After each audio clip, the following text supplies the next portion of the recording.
Welcome to సమస్య ఇక్కడ పరిష్కారం ఇక్కడ కార్యక్రమానికి. ఇప్పుడు మనం ముషిరాబాద్ సర్కిల్ కార్యాలయంలో ఉన్నాము. కవాడిగూడ ముషిరాబాద్ కలిపి ఇప్పుడు కొత్త సర్కిల్స్ అయినాయి. అందులో భాగంగా ఇక్కడ వీళ్ళకు కొత్త భవనం కేటాయించారు.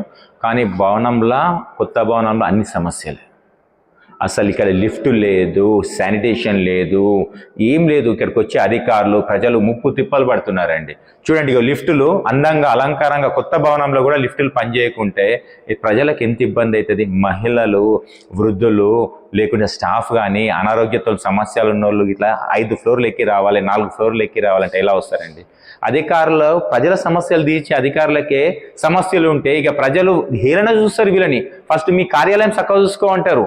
ఇప్పుడు దీనికి ఇంకో విషయం ఏంటంటే శానిటేషన్. అసలు మొత్తం డస్ట్ అండి. కింద చూడండి, ఇక్కడ చూడండి, మొత్తం డస్ట్ అంతా. ఇక్కడ దీన్ని క్లీన్ చేసే నాదుడు లేడు, మాఫింగ్ చేసేటోళ్ళు లేరు, ఊడ్చలు లేరు, టాయిలెట్స్ క్లీన్ చేసేటోళ్ళు లేరు, ఏం లేరు. మొత్తం ఇట్లా కంపు వాసన టాయిలెట్స్. చూడండి, కొత్త ఆఫీస్ కేటాయించారు సార్ మీరు అధికారులారా, పాలకులారా, కొత్త ఆఫీస్ కేటాయించారు. కానీ దాని నిర్వహణ ఎవరు చేయాలి? వాళ్ళని ఎందుకు కేటాయించలేదు?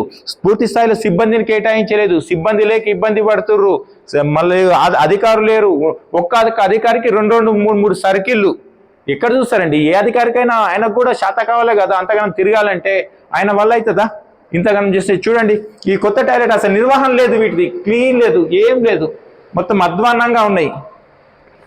చాలా ఇది ఉన్నాయండి. అది యాక్చువల్లీ అస్సలు బాగాలేదు.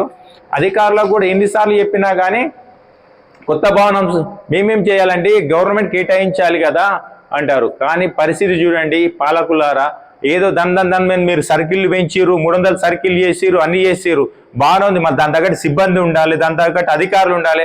ఒక్క అధికారికి 2 వేసిరు. ఇంకేం మీరు పెంచి ఏం లాభం? సర్కిల్స్ పెంచి ఏం ఉపయోగం లేదు. సేమ్ అధికారి, సేమ్ సిబ్బంది. కొత్తదనం ఎక్కడుంది మీకు? కొత్తదనం అనేది అయితే నాకైతే ఎక్కడ కనిపించట్లేదు, ఎవరిదేం కనిపించట్లేదు.